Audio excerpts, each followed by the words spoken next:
Jake Morrison wiped the sweat from his forehead and looked at the broken gravity generator. The metal box hummed and sparked in a way that meant trouble. He had seen this problem before on other ships. It would take at least 3 hours to fix. Maybe 4 if he was unlucky. The UES Horizon was humanity's newest ship, but Jake knew the truth. New or old, ships always broke down. Gravity generators, air recyclers, water pumps, they all needed fixing sooner or later. That was why they needed people like him. He opened his toolbox and pulled out a scanner. The device beeped as it checked the generator's circuits. Jake frowned at the readings. This was worse than he thought. The main power coupling had burned out, and 2 backup systems were failing. "Great," he said to the empty room. "Just great." Jake sat down on the cold metal floor and crossed his legs. This was going to be a long job. He placed his tools around him in a neat circle: wrenches, power drivers, circuit testers, and spare parts. Everything he needed was within arm's reach. The Horizon was on its way to Kepler Station, a massive alien trading post. Jake had never seen aliens before, but he was not excited about it. People were people, he figured. Aliens were probably just people with different faces. The important thing was that ships still needed fixing, no matter who was riding in them. Captain Lisa Grant had given speeches about how important this mission was. Humanity was joining something called the Galactic Council. There would be meetings and treaties and all sorts of political stuff that Jake did not care about. He just wanted to keep the ship running. Jake pulled off a metal panel and looked inside the generator. Wires ran in every direction like a spider web. Some were burned black. Others had melted together. He would have to replace half of them. He reached for his wire cutters and started working. Cut the bad wire, strip the ends, connect the new wire, test the connection. It was simple work that required patience. Jake had plenty of patience. The ship's communication system crackled above his head. Someone was talking about diplomatic schedules and meeting preparations. Jake ignored it. He had heard enough speeches about humanity's future among the stars. Right now, his future involved fixing this generator before the gravity failed completely. An hour passed. Jake worked steadily, replacing wires one by one. His heart beat at its normal pace. His breathing was calm and even. He hummed an old song while he worked, something his father used to sing. What Jake did not know was that the ship's communication array had been damaged during their last jump through space. The array was supposed to keep the ship's internal signals private. Instead, it was broadcasting everything to anyone listening. Every alien ship within 100 miles of the Horizon could read Jake's vital signs. They could see his heart rate, his brain activity, his stress levels. To them, the readings were impossible to understand. The Zephyrians were the first to notice. They were insect-like creatures with compound eyes and quick, nervous movements. To them, Jake's steady heartbeat meant only one thing. He was a predator preparing to strike. On their ship, Commander Zek stared at the readings in horror. "Look, at this human," he clicked to his crew. "His heart beats only 60 times per minute. His stress hormones are almost 0. He sits perfectly still while surrounded by metal objects that could be weapons." The Zephyrians had evolved on a world full of dangerous hunters. They knew that only the most deadly creatures could remain so calm before an attack. Their own hearts beat 300 times per minute when they were relaxed, the Veloth noticed. Next, they were made of living crystal that changed color with their emotions. Their ship's sensors picked up Jake's brainwaves and found them terrifying. While the Veloth mind raced with thousands of thoughts every second, Jake's mind was focused on one simple task. "This cannot be natural," sang the Veloth elder in harmonious tones. "No thinking being has such controlled thoughts unless they are prepared for great violence."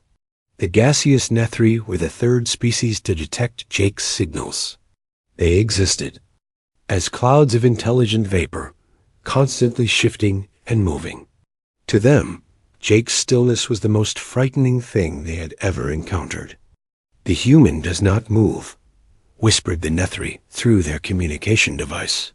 "It has been sitting in the same position for over an hour. Only death itself is so still." None of the aliens understood what they were seeing. They had never met humans before. They did not know that humans had evolved as persistence hunters on Earth. They did not know that humans could remain calm in situations that would terrify other species. To Jake, he was just fixing a broken machine. To the aliens watching his vital signs, he was something far more dangerous. Jake finished replacing the last wire and tested the connection. The generator hummed back to life, its lights turning from red to green. He smiled and gathered his tools. "There we go," he said, standing up and stretching. "Good as new." He did not know that his simple movement had just convinced 3 alien species that humanity was the most dangerous force in the galaxy. He did not know that emergency meetings were being called on ships throughout the system. Jake Morrison was just a maintenance engineer who wanted to grab lunch and maybe watch some entertainment videos before his next shift. But to the aliens who had been watching him work, he was something else entirely. He was the calm before the storm. He was the quiet that came before the thunder. He was everything they feared most, wrapped up in a human body that did not even know how frightening it appeared to be. As Jake walked toward the cafeteria, alien messages were already speeding toward their home worlds, carrying news of the terrifying creature they had discovered. The messages all said the same thing. Humanity had sent a weapon to Kepler Station, and it was sitting perfectly still, waiting for the right moment to strike. Dr. Amy Rodriguez stared at her computer screen and frowned. Something strange was happening, but she could not figure out what it was. 3 different alien species had requested emergency meetings with Captain Grant. All of them seemed scared. About something. Amy was the ship's expert on alien life. She had studied every known species for years, learning about their biology and behavior. She thought she understood how aliens communicated. Today, she was starting to wonder if she knew anything at all. The first message had come from the Zephyrians. Commander Zek had sent a formal request that was full of nervous language. He wanted to discuss the silent threat and proper protocols for weapons of mass destruction. Amy had read the message 5 times and still did not understand what he meant. The second message was from the Veloth.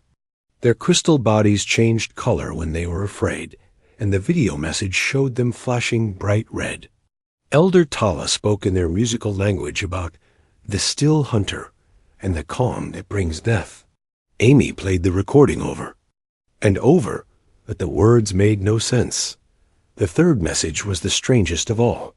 The Nethri almost never contacted other species.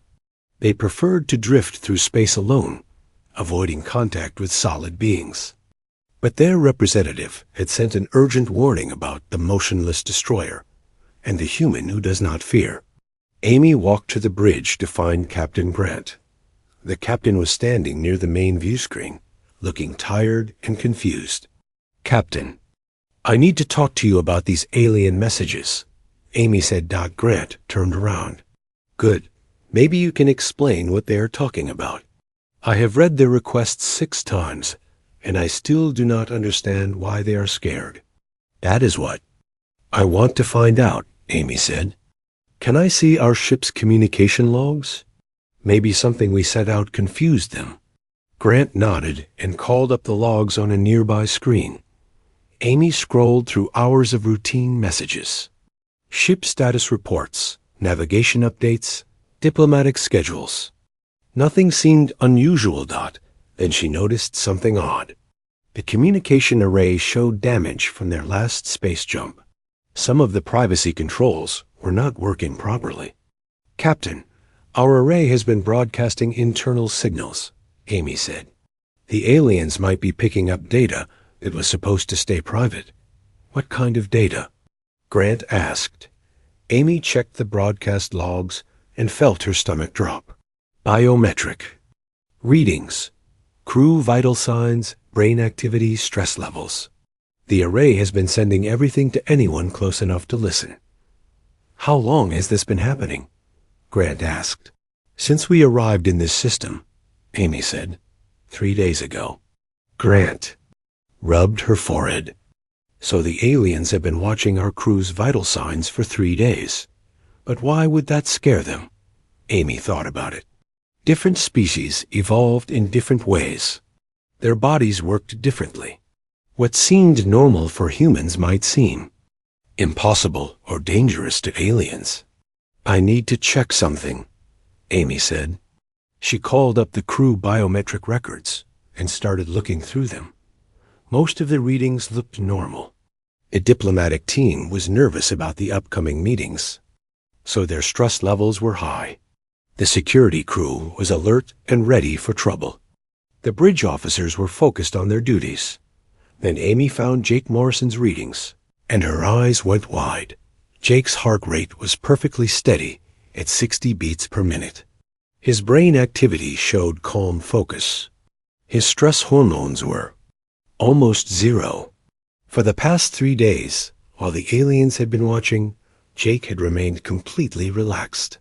Oh no, Amy whispered. What is it? Grant asked. Jake Morrison's biometric readings. The aliens have been watching him work for 3 days, and his vital signs show zero fear, zero stress, zero reaction to anything around him. Grant looked confused. So? Jake is always calm. He is the most relaxed person on this ship. Amy pulled up her files on alien psychology. Captain, humans evolved as hunters. We developed the ability to stay calm under pressure. But most alien species evolved as prey animals. To them, the only creatures that can remain perfectly calm are apex predators. The captain's face went pale. You mean they think Jake is dangerous because he is not afraid? Worse than that, Amy said. Look at his work patterns. He sits motionless for hours, surrounded by metal tools that could be weapons. His heart rate never changes, even when he is handling dangerous equipment. To species that evolved from prey animals, he looks like the perfect biological weapon. Grant sat down heavily in her chair. A biological weapon? Jake Morrison? He complains about the coffee and hums old songs while he works. Amy nodded. But the aliens do not know that. All they see are the vital signs of a creature that shows no fear, no stress, no normal biological responses. They think we sent him here on purpose. Captain Grant called up Jake's current location on the ship's tracking system. He was in engineering. Section C, probably working on another repair job. His biometric readings showed the same calm patterns as always. We need to talk to these aliens, Grant said. We need to explain that Jake is just a maintenance engineer. Amy shook her head. Captain, I do not think they will believe us.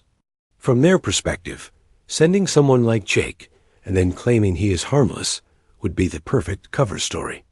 On the view screen, Amy could see alien ships moving closer to their position. More vessels were arriving every hour. The Korathi Empire had sent 3 battleships. The peaceful Luminari had activated their emergency evacuation fleet. This is getting out of hand, Grant said. How many species are out there now? Amy checked the sensor readings. 17 different species, Captain. And more ships are arriving. They watched as another group of vessels dropped out of hyperspace.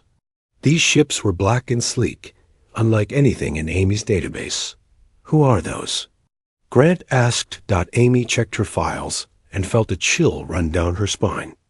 Those are void walkers, Captain. They have not been seen in normal space for over 300 years.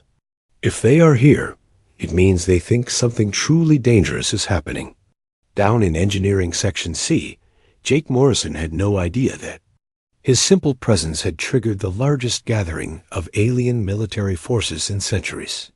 He was lying on his back under a power conduit, replacing a burned-out relay.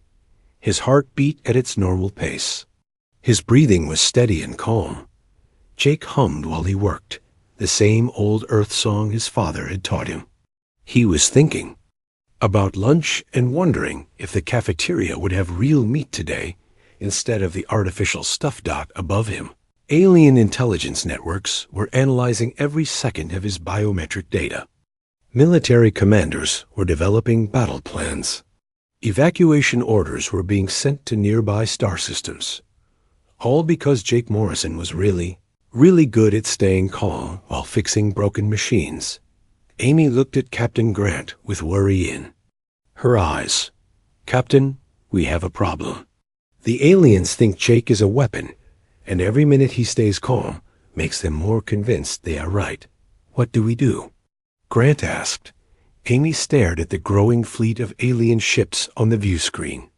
"I honestly do not know, Captain. How do you prove that your most dangerous-looking crew member is actually completely harmless?" Captain Grant sat in the conference room staring at 17 different alien faces on the communication screen. Each species looked more worried than the last. She had been in diplomatic meetings before, but nothing like this. Ambassador Kevin Walsh sat beside her, sweating despite the cool air. He was supposed to be humanity's best negotiator, but right now he looked like a man who had no idea what was happening. "Thank you all for coming," Grant began. "I understand you have concerns about our mission." Commander Zek of the Zephyrians spoke first. His insect-like mandibles clicked nervously. "Concerns? Captain Grant, your vessel carries a biological weapon of unprecedented power. We demand to know your intentions."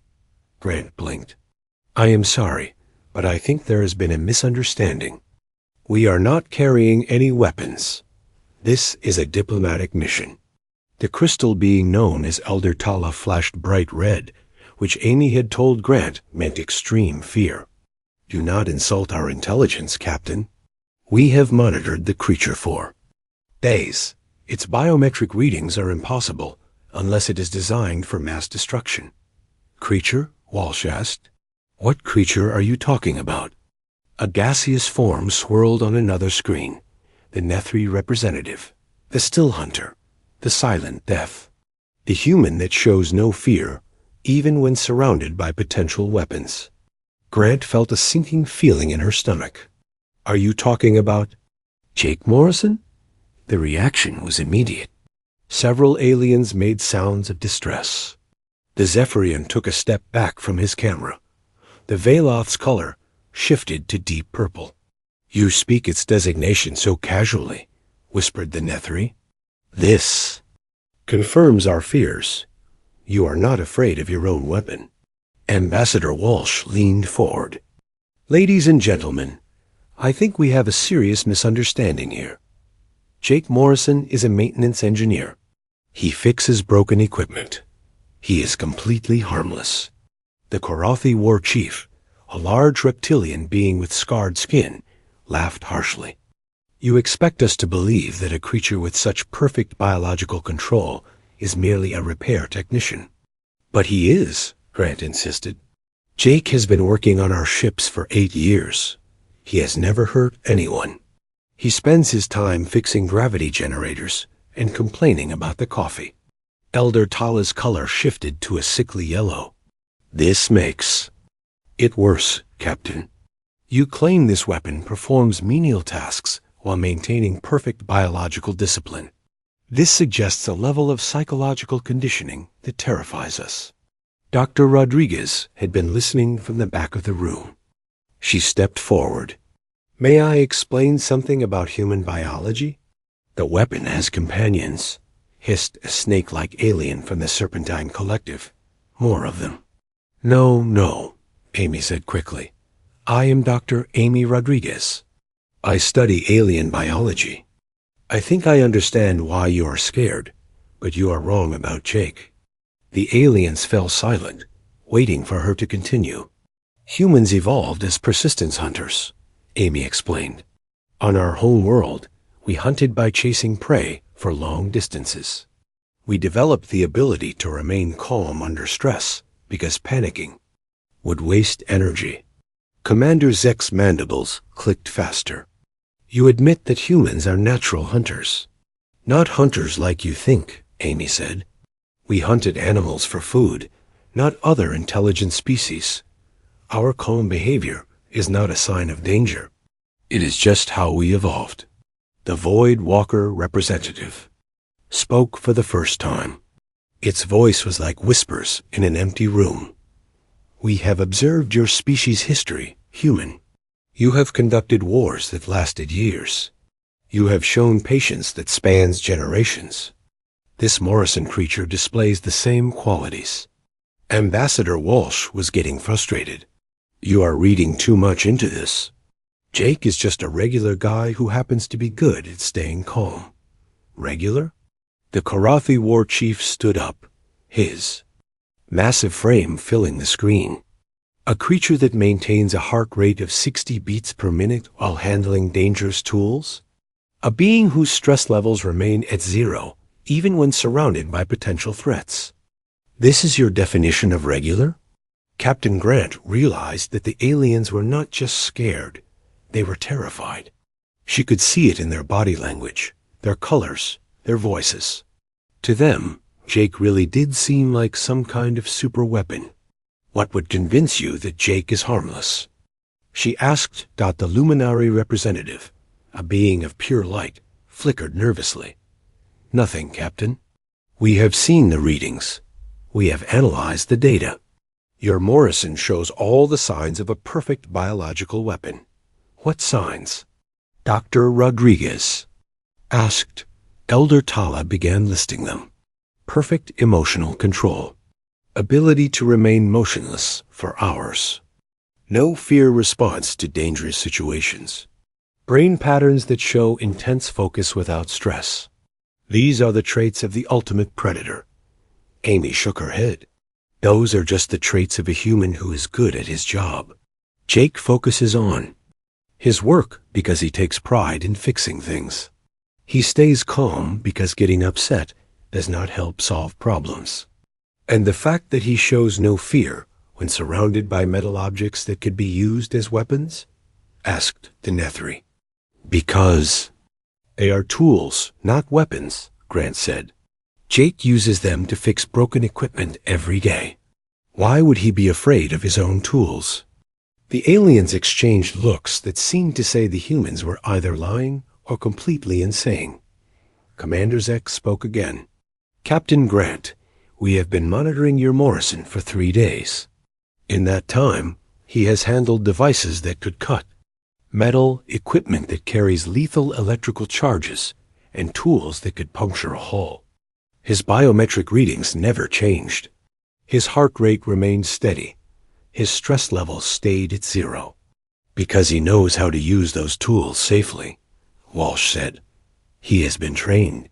Exactly, hissed the Serpentine representative. Trained, conditioned, prepared.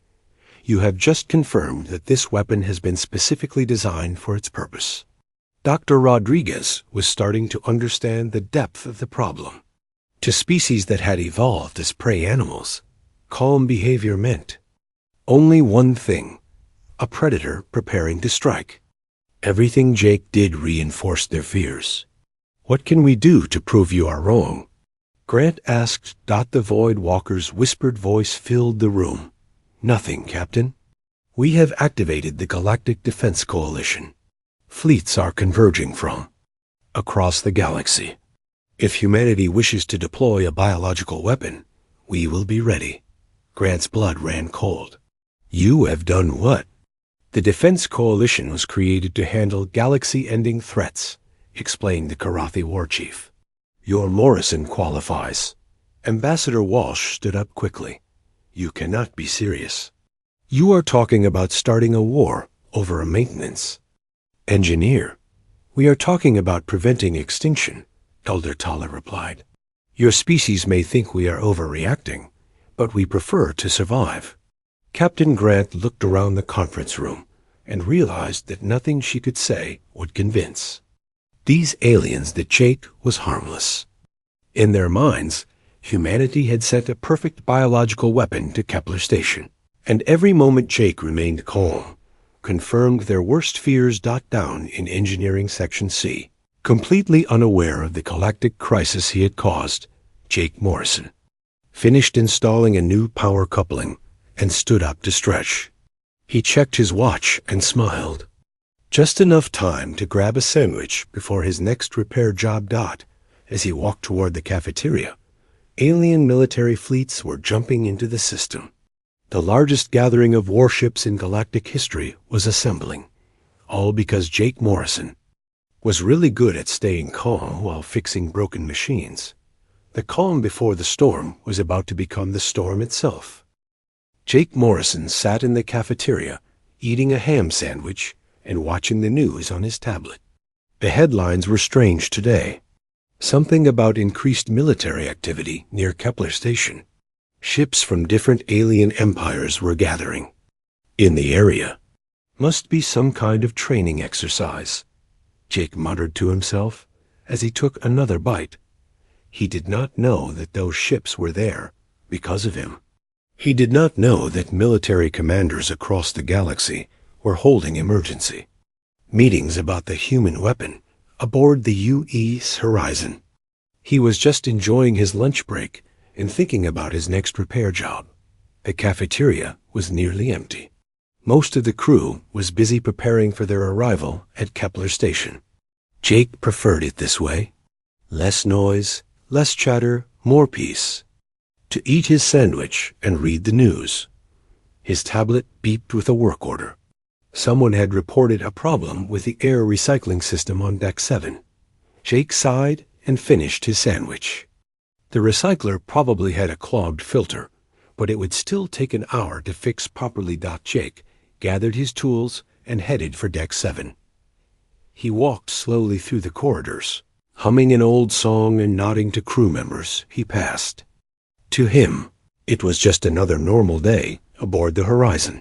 What Jake did not know was that his every movement was being tracked by dozens of alien intelligence agencies. Hidden sensors watched his calm walk through the ship. Analysts studied his relaxed posture and steady breathing. Military experts debated what his casual behavior might mean. On the Zephyrian command ship, Elder Vex stared at the latest biometric readings with growing horror.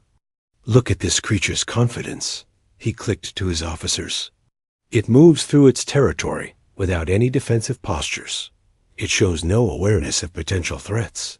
Perhaps it does not consider us a threat, suggested Commander Zek. Elder. Vex's compound eyes widened. That is exactly what terrifies me. What kind of weapon is so powerful that it fears nothing in the known galaxy? Valoth had come to similar conclusions. Their crystal bodies flashed with patterns of deep concern as they analyzed Jake's behavioral data. The human walks without haste, sang Elder Tala to her council. It carries tools that could be used as weapons, yet its stress levels remain at 0. This suggests supreme confidence in its ability to destroy any opposition. On the Korathi battleship, War Chief Grax studied tactical displays showing Jake's movement patterns. The weapon follows predictable routes through its vessel, he growled. To his staff, this is either supreme arrogance or perfect tactical discipline. The Nethri drifted through their ship in agitated patterns. The still hunter moves, they whispered among themselves. But even in motion, it maintains the calm of death itself. None of the aliens understood what they were seeing. Jake's relaxed behavior looked like confidence born from overwhelming power. His casual attitude seemed like the arrogance of a creature that knew it could not be stopped. But Elder Vex had an idea. He decided to test their theory about the human weapon. Prepare a reconnaissance probe, he ordered. We will send it close to the Morrison creature's location. If it truly is a biological weapon, it will react with the lightning reflexes of a killer. The probe was small and fast, designed to test enemy responses without causing damage. Elder. Vex watched the screens as it approached the UES horizon and positioned itself near.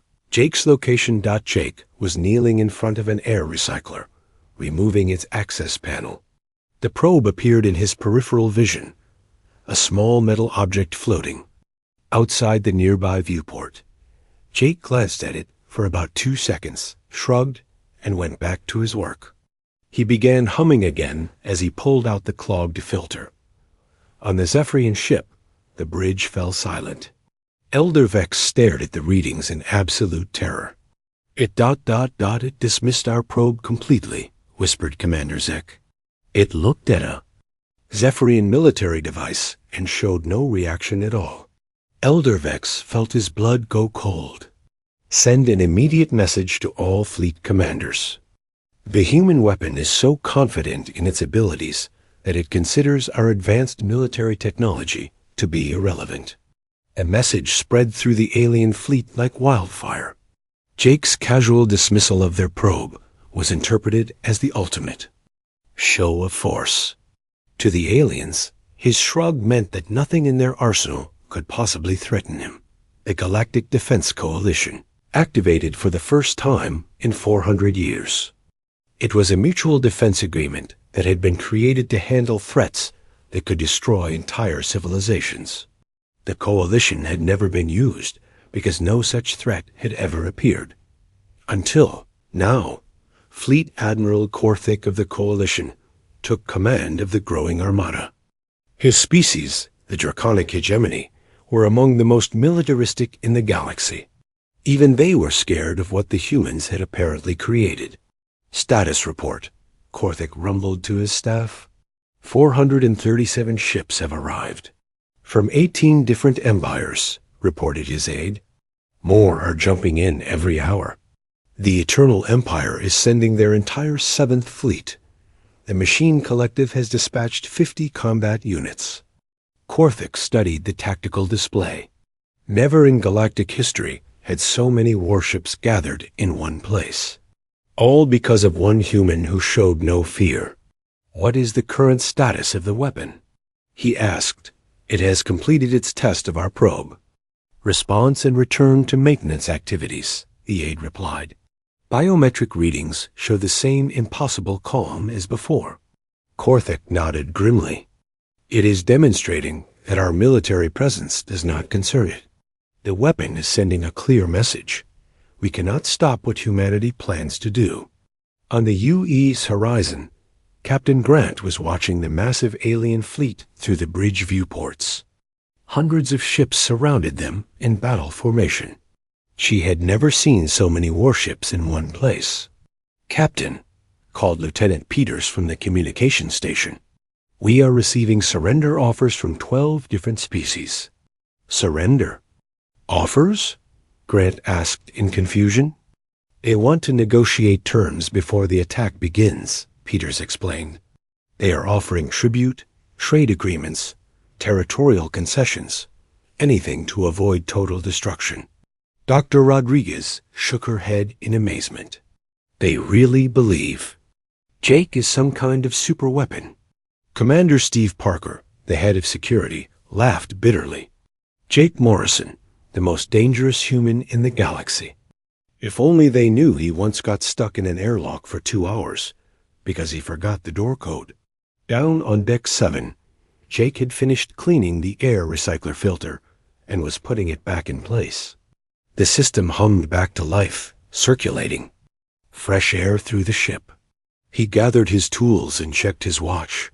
Time for one more repair before dinner. Someone had reported a faulty light fixture on Deck 3. Jake headed for the nearest elevator, still humming his old song as he walked. Alien military analysts watched his every step. They saw confidence in his posture. They saw certainty in his movement. They saw the calm of a weapon that knew it was about to be unleashed. Jake was just thinking about dinner and wondering if the cafeteria would have dessert tonight. He hoped they had chocolate cake. He really liked chocolate cake. The galaxy was holding its breath, waiting for the most dangerous creature in known space to reveal its true purpose. Military fleets prepared for the war to end all wars. Intelligence. Agencies crafted desperate plans to somehow survive what was coming. And Jake Morrison was hoping for chocolate cake, a calm before the storm was reaching its peak.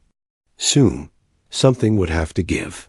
The aliens could not maintain this level of military tension forever, and sooner or later, they would demand to confront the weapon directly.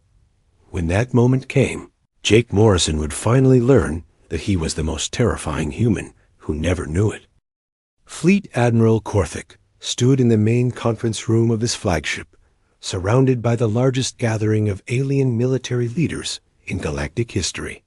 Representatives from 26 different species filled the space, all of them focused on one terrifying problem, the human weapon.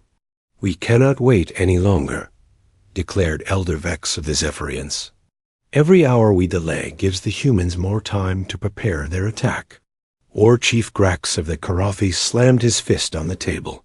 "My ancestors fought wars that lasted decades, but I have never faced an enemy that shows such complete confidence in its victory." Admiral Korthik looked around the room. These were the most experienced military minds in the galaxy, and they were all scared of one human maintenance engineer. The situation would have been funny if it were not so serious. "We must make contact," Korthik decided. "If the humans plan to use their weapon, we need to negotiate terms before the killing begins." The decision was unanimous.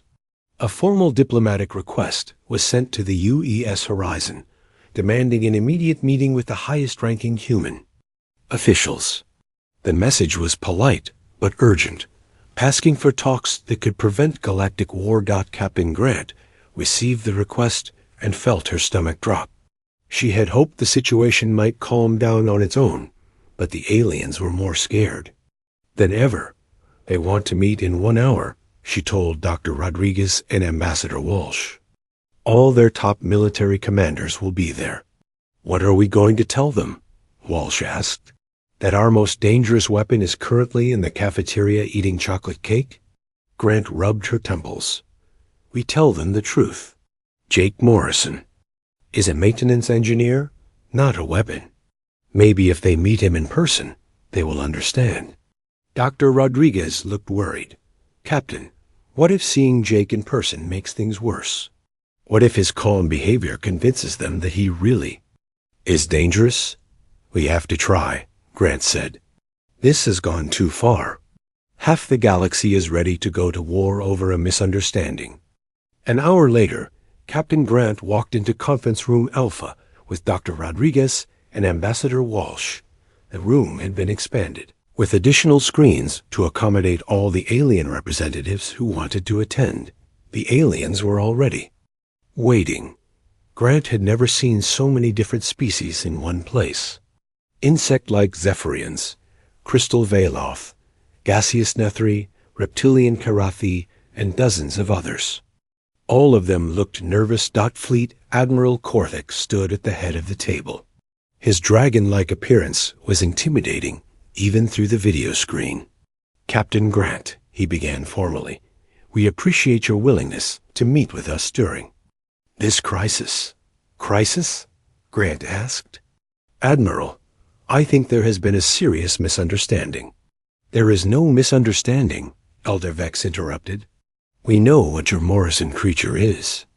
We have monitored its biometric readings for days. We have analyzed its behavior patterns. It is clearly a biological weapon of unprecedented power." Ambassador Walsh leaned forward. "Gentlemen, ladies, beings of all classifications, Jake Morrison is not a weapon. He is a maintenance engineer. He fixes broken equipment." The reaction was immediate. Several aliens made sounds of distress. The Veloth flashed bright red. War Chief Grax laughed harshly.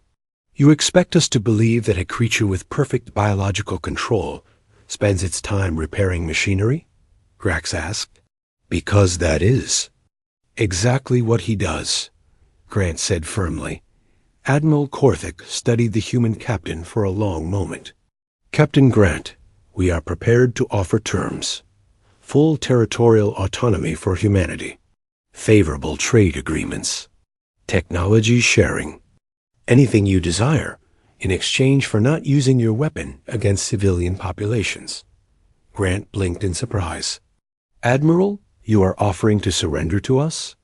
We are offering to negotiate, Korthik corrected. We know we cannot stop your Morrison in direct combat. Our only hope is to convince you that destroying us would not benefit humanity. Dr. Rodriguez stood up.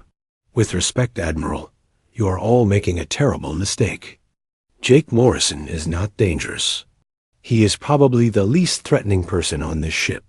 Prove it, whispered the Nethri representative. Bring this weapon before us. Let us see for ourselves. Captain Grant hesitated. She was afraid that seeing Jake would make things worse. But the aliens were not going to believe anything she said without proof. Very well, she said finally. I will ask Jake to join us. Grant activated her communicator. Jake Morrison, please report to Conference Room Alpha immediately. A few minutes. Later, the door opened and Jake walked in.